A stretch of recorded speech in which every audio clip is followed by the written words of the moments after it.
The situation of solid waste management across India and across most developing countries basically is one where municipalities are struggling to cope with the problem because the quantity of waste is increasing day by day.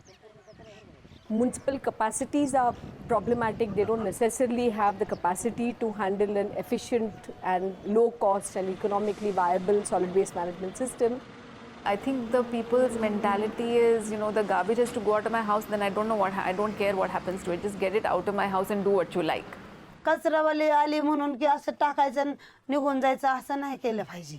त्यांना बी काहीतरी जीव आहे ना, का की त्यांना ह्यांनाच जीव आहे फक्त त्या नागरिकांनाच. सगळ्यात जास्त महत्त्वाचं काम म्हणजे आमचंच आहे.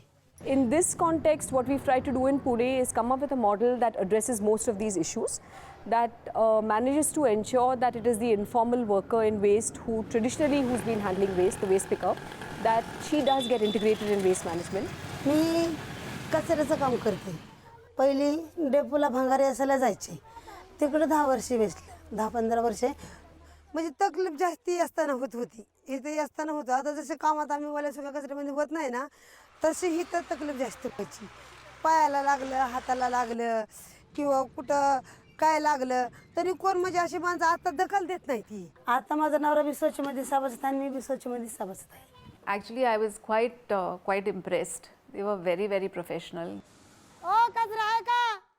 They checked out where our vermiculture pits were, whether we had a place to do composting. आम्ही ढकल गाड्या घेतो, बादल्या दोन त्याच्यामध्ये टाकतो. त्याच्यामधला फुगा पात्रा बाजूला वेगळं काढतो, वल्ला कचरा एकात टाकतो. गाडीमध्ये बादल्यामध्ये सगळं ते टाकतो. मग त्याच्यापासून स्वच्छ होतं ती.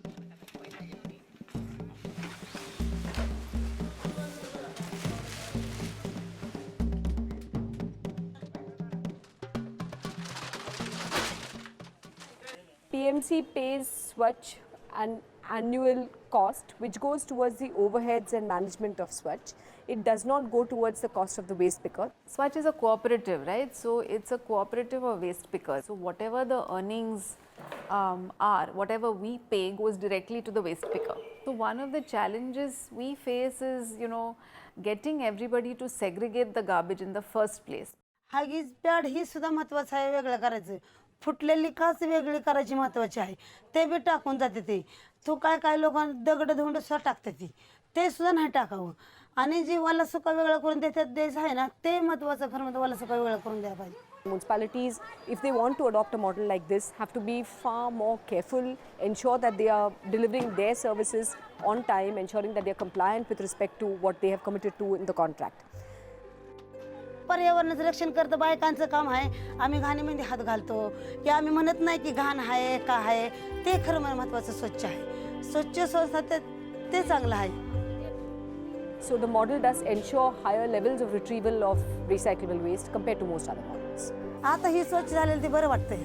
म्हणजे चांगलंच वाटतंय. अजिबात म्हणजे बदल झाला ते हे भारी वाटतंय. बाकी नागरिकांची बी ओळख झाली. त्यांचा मी दारोदार गौरव कसा गेला त्यांना बी चांगलं वाटतंय. In terms of finances, it's one of the far more economically efficient models of the municipality, because from the municipal point of view, what Pune Municipal Corporation spends compared to any other municipality in the country is probably 10%. मला ही संस्था चालू झाल्यापासून लय फायदा झालाय. म्हणजे अशी खंबीरता झाली आणि ताकद आल्यागत झाली संस्थातर्फे. And it ensures for a more sustainable system of community participation in waste handling. म्हणजे कुठं जरी गेलं ना तरी असं भीती वाटत नाही. अजिबात भीत नाही मी कुठे गेले तरी.